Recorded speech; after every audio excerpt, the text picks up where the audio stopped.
Primeiramente, eu queria agradecer ao nosso convidado especial, o psicólogo e professor Luiz Carlos, que está aqui com a gente para conversar sobre alguns tópicos. E muito obrigada por ter vindo ao nosso podcast. Agradecer aos patrocinadores também, Coca-Cola e a Monster. E é isso, vamos dar uma olhada no chat ao vivo. Então, aqui no chat já começaram algumas mensagens, né? E o pessoal tá perguntando sobre saúde mental. O que o nosso convidado tem a falar sobre isso? O que você entende por saúde mental? Boa tarde, meninas. É um prazer estar aqui no podcast com vocês. Bom, o que eu posso dizer sobre saúde mental? Saúde mental é um tópico interessante para se tocar no mundo que a gente vive hoje, já que é uma coisa bastante importante, digo principalmente para jovens de 17, 18 anos.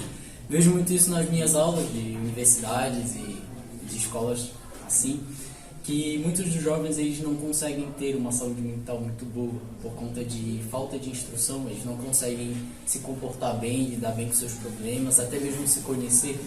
Então essa é a minha opinião sobre saúde mental. Eu acho que é importante empregar isso nas escolas para que as pessoas tenham uma como é que eu posso dizer isso? Uma boa formação na vida, entendeu? Mais alguma pergunta, Bettina? Então, a Adriana fez uma pergunta interessante aqui, ó.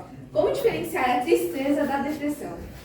Bom, o que eu posso dizer sobre isso? Talvez a tristeza, ela é algo passageiro e que muitas das vezes você sabe lidar com ela, entendeu?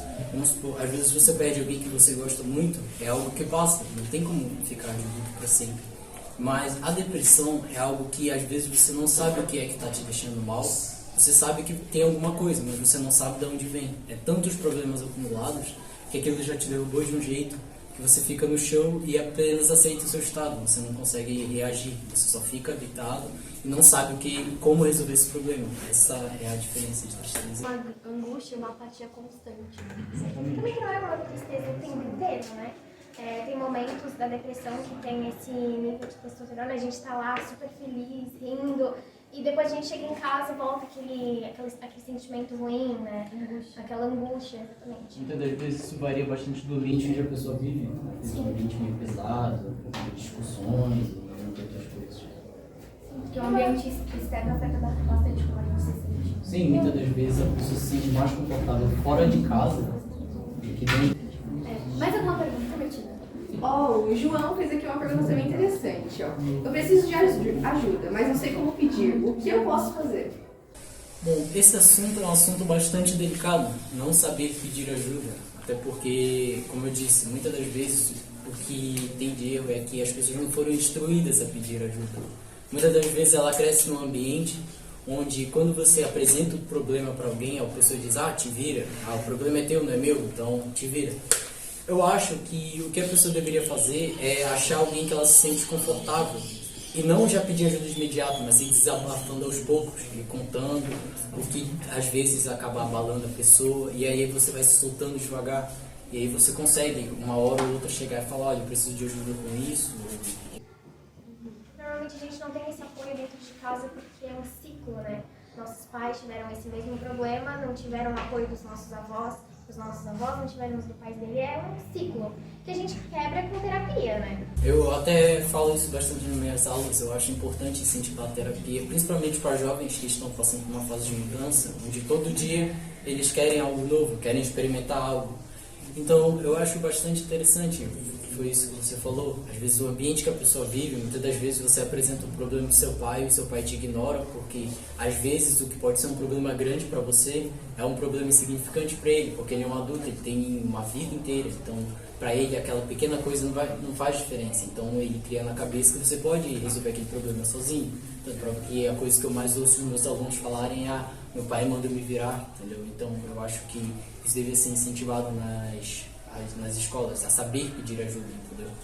Porque desculpa interromper, mas essa falta de ajuda leva bastante jovens a cair no mundo das drogas, por exemplo. Sim, eu falo bastante, muitos dos jovens procuram isso como um refúgio, às vezes para descontar a raiva, o estresse, a ansiedade, ou até mesmo a própria tristeza. Não sabe desabafar com alguém porque não foi instruído a pedir ajuda e acaba descontando em algo, e isso acaba se tornando um vício e uma dependência futura. Aqui no chat também tá falando, quando devo saber que é para procurar terapia, né? Bom, eu acho que sobre isso é um assunto muito individual da pessoa.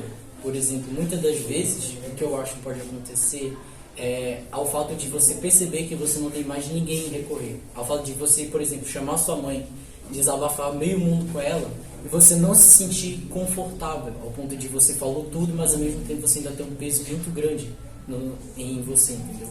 Então acho que esse é o momento que você vai perceber, nossa, eu preciso de ajuda de um profissional, entendeu? Eu acho bem interessante isso, você chegar e reconhecer. Porque, tipo, a gente precisa conhecer os nossos limites e a terapia ajuda a isso, né? A gente reconhecer quando a gente tá mal, quando a gente tá bem e entender o nosso próprio coração, nossa alma e tudo que a gente tá passando. Sim, isso é um assunto também bastante de autoconhecimento, saber até onde eu aguento aquele estresse, entendeu? Saber até quando eu devo chegar e falar com alguém sobre isso. Todo mundo precisa de terapia, não é só quando você tá no buraco que deve procurar um psicólogo. Todo mundo precisa, independente das circunstâncias que as pessoas vivem, todo mundo precisa dessa ajuda, dessa pessoa que consiga desabafar e esse profissional que tá ali pra te guiar nos caminhos certos e te mostrar outras maneiras de lidar com aquilo que você está passando. Por mais insignificante que isso pareça para as outras pessoas, às vezes é um problema que te afeta muito e você nem tem ideia do quanto ele te afeta, sabe?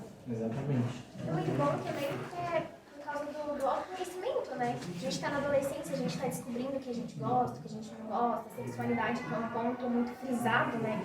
Que eu vejo essa diferença na geração atual, mas os nossos pais não têm muito essa visão, para eles é errado, e aí a gente não consegue ter essa conversa, dialogar, para se conhecer, e muitas vezes desde criança, né? A gente não vê isso só na adolescência, normalmente as crianças já têm esses sintomas desde criancinha, assim, e vai passando, vai deixando, e depois vira uma bomba quando eles entram no mundo da adolescência, pelo preconceito, A falta de aceitação. a falta de Das aceitação. pessoas e de si mesmo, né? Dos pais também, né? Os pais influenciam, acho que 90% na nossa cabeça, porque são os primeiros sinais de amor que a gente tem.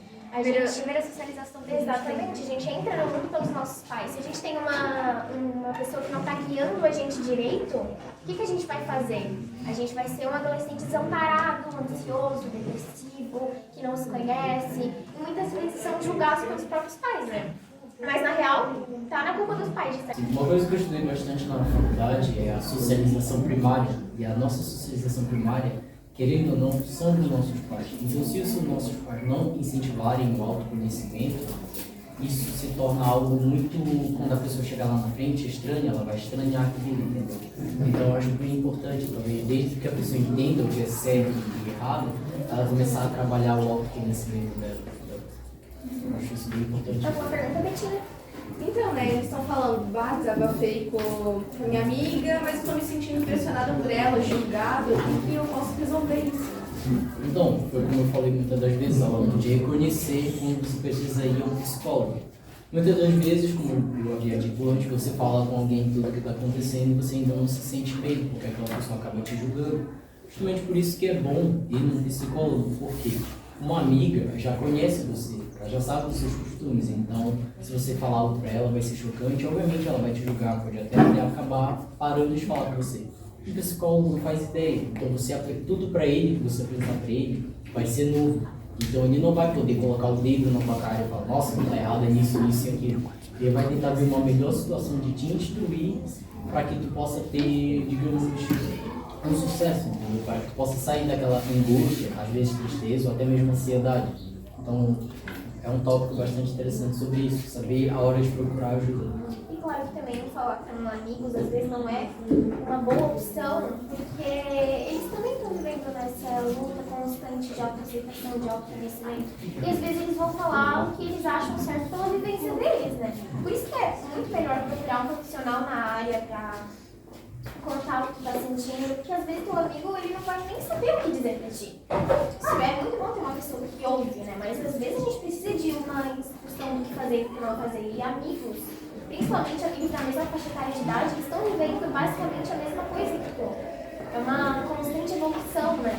Então, eu acho muito melhor procurar um psiquiatra, um psicólogo mesmo. Sim, eu acredito muito na ideologia de Durkheim, que é um pensamento único para cada pessoa. Então, às vezes, o problema que eu tenho não é um problema que você tem. Então, às vezes, de uma forma que eu ia lidar com isso, não é a forma que você lida.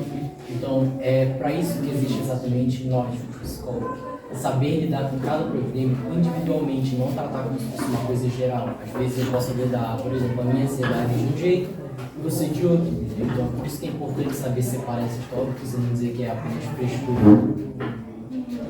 Principalmente a gente cai no papo de se conhecer. Até porque você vai conhecer os seus limites, o que te ajuda, o que não te ajuda e o que é bom pra você, o que não é, sabe? É ter essa distinção.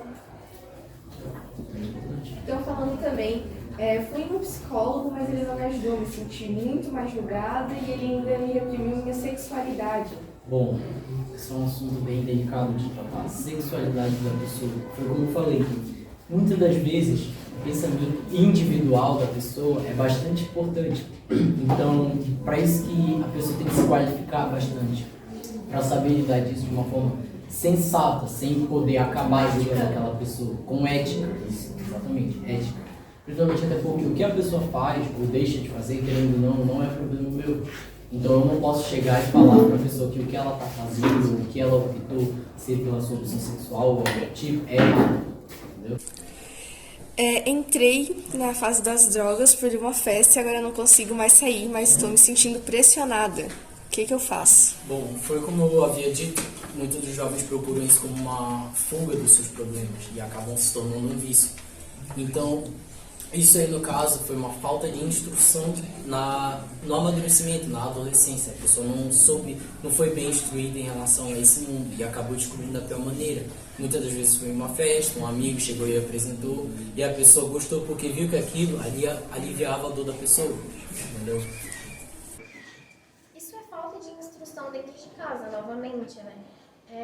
Normalmente os pais têm esse pré-julgamento de falar, não, porque as drogas é horrível, não use porque isso e aquilo, mas nunca falam a consequência do que aquilo vai causar. E sim que a droga é uma coisa ruim.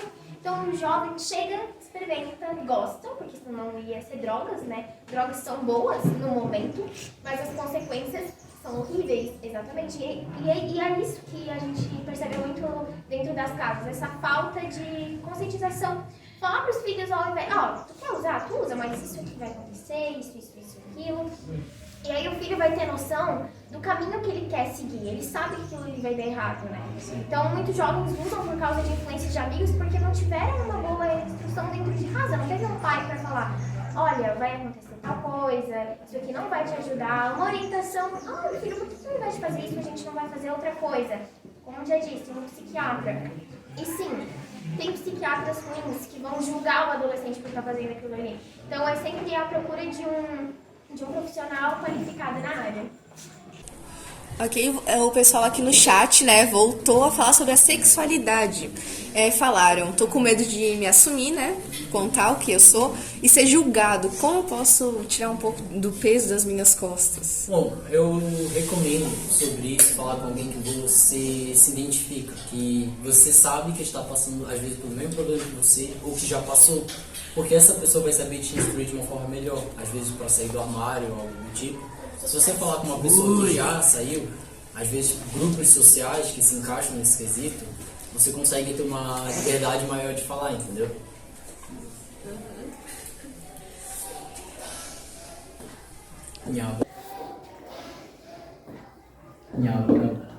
Começar a produção, por favor. Tá tendo poucas perguntas agora. Vocês não querem fazer um questionário aí com o convidado? Falar um pouco sobre a vida do nosso querido professor. Minha vida foi bastante trabalhadora, vim da Horse. Tem filho, né? Bem do interior, eu tenho 3 filhos e é por isso que eu digo bastante sobre autoconhecimento, é uma coisa que eu passo lá em casa. Tem um de 6, um de 16 e um já tá com 23, então é um que eu passei bastante. Água, cadê a água? Cadê minha água? Cadê a água? Aí, Já foi pegar.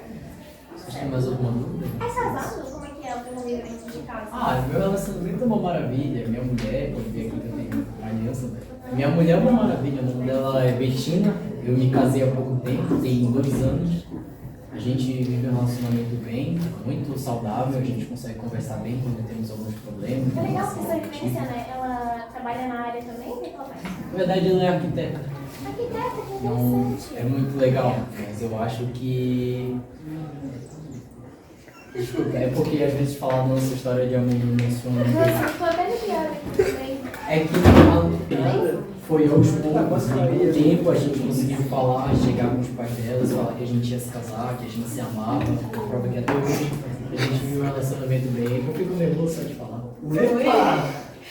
Bom, então galera, muito obrigada a todo mundo que está assistindo, muito obrigada a todas as perguntas. A gente vai encerrando por aqui. Novamente, obrigada Obrigada ao ao nosso convidado, às marcas patrocinadoras e a todo mundo que está assistindo agora. E é isso. Até amanhã, né, gente? Até o próximo episódio.